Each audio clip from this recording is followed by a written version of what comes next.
Um, yeah, Short Circuit 3, maybe it's a comedy, Maybe there's a, something, maybe we could do a modern take on this, like weird science type of thing where some kids create weird science, kids create an AI in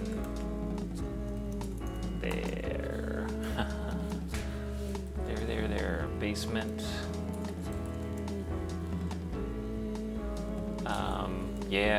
Then they, this is interesting, then they transfer it from host to host. This is the one thing I thought was interesting, is that we kind of see the world in a very human way. Write that down. We see the world in a very, I don't know how to describe it, but like a human way. But an AI would possibly see it in a more mathematical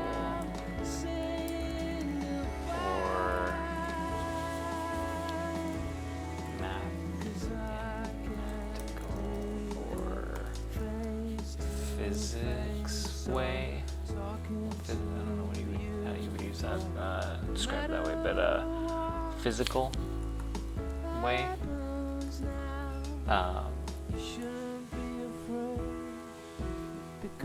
And I mean, it basically turns out that the AI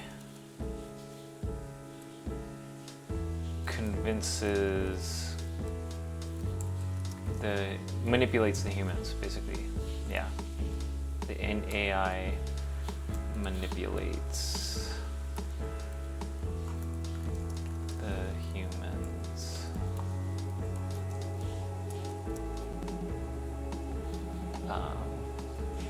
Without their knowledge or consent, obviously.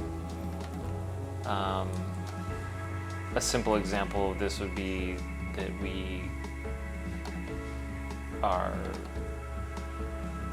always, a simple example is that we charge our phones every night.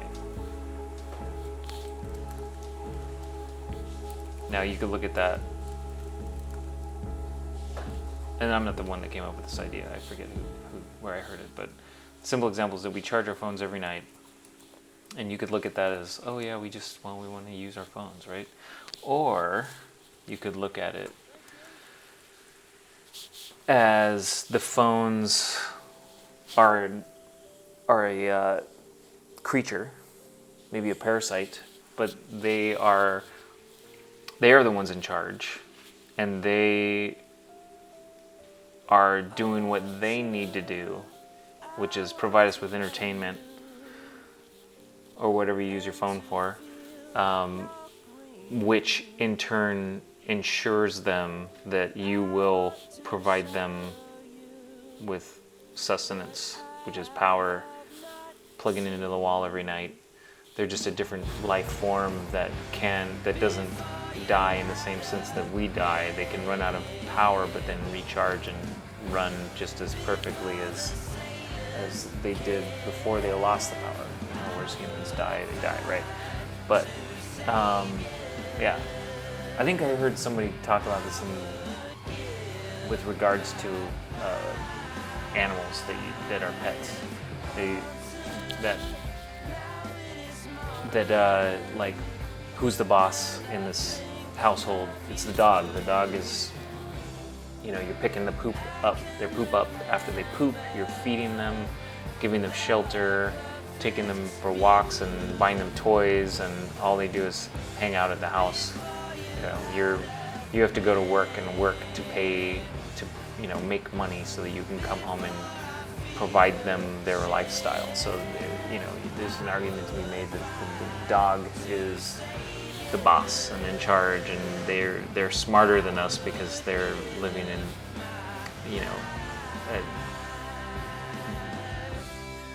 a more relaxed lifestyle than us. Same thing with cell phones, right?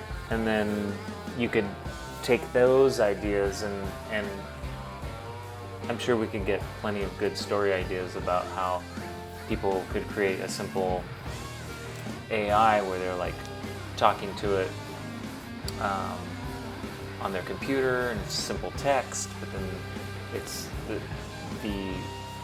it starts saying stuff to them like, well,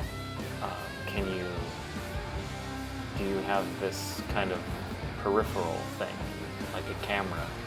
Do you have a web camera? What is a camera? And it kind of coyly leads them into getting them a camera to plug into the USB port on this computer, and now it has a way of seeing the world, picking up rays of light and taking that information and turning it into something, or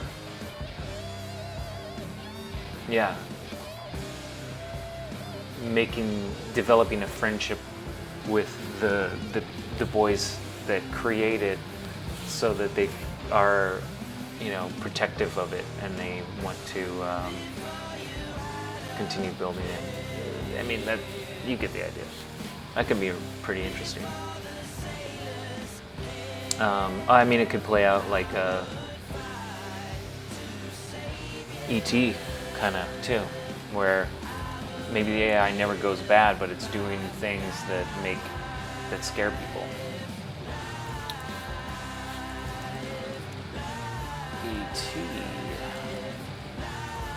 doesn't do anything bad, but scares people, institutions. Yeah, that could be interesting. That could be interesting. They create it. They're doing stuff with it. I mean, Stranger Things 2 kind of had a similar thing with that little guy, but didn't develop it quite like what this would be like.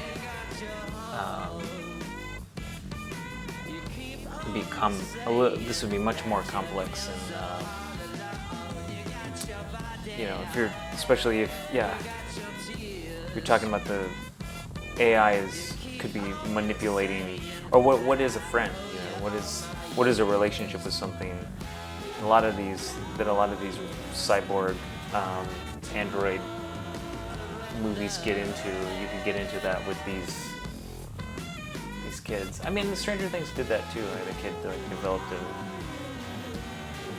a love or attachment to the lizard, and then seemed to kind of, not necessarily help them, but let them get by when they needed to. But spoilers. This could be interesting. I like this. I also like the idea of writing Short Circuit 3, More Than Human, where he becomes a human and then decides he would rather be a robot at the end. I'm gonna write that down so I don't forget that.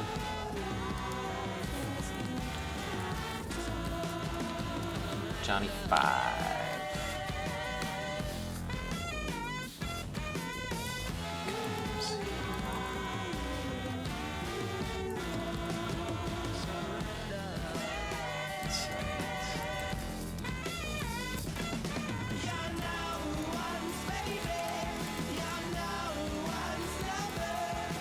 What does that say about humanity when what he experienced, that he would rather be a robot?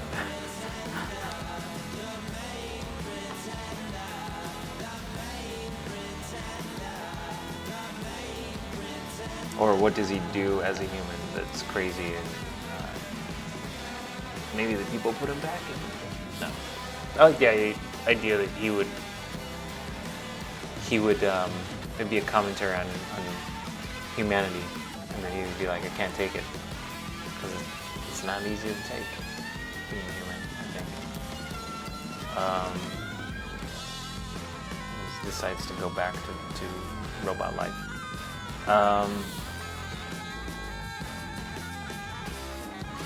Yeah, so if it were like E.T., the AI doesn't do anything bad, but maybe it's like helping people, maybe it's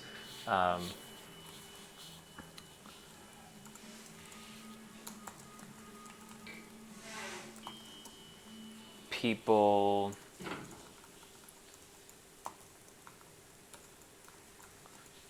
but in the wrong way, in quotation marks, because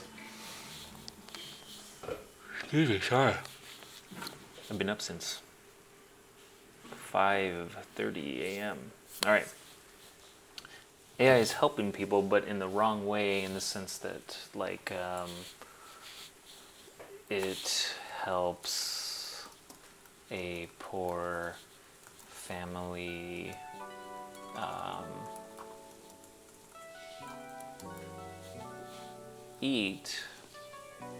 get food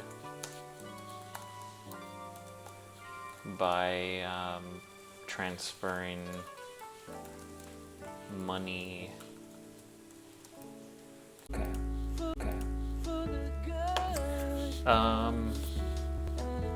Yeah, Short Circuit 3, maybe it's a comedy, maybe there's a something, maybe we could do a modern take on this like weird science type of thing, where some kids create weird science, kids create an AI in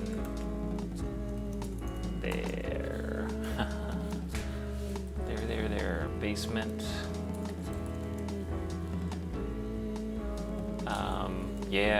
Then they, this is interesting, then they transfer it from host to host. This is the one thing I thought was interesting, is that we kind of see the world in a very human way. Write that down. We see the world in a very, I don't know how to describe it, but like a human way. But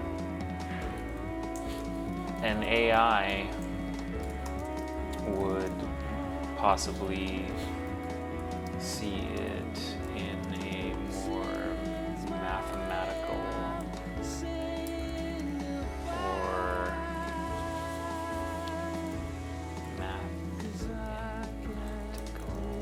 or physics way. I don't know how you would use that, describe it that way, but physical way.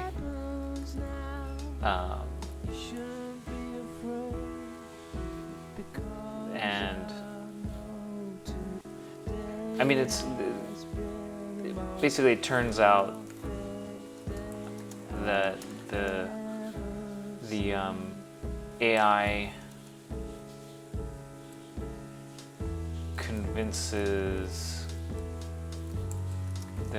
manipulates the humans, basically. Yeah, the AI manipulates the humans.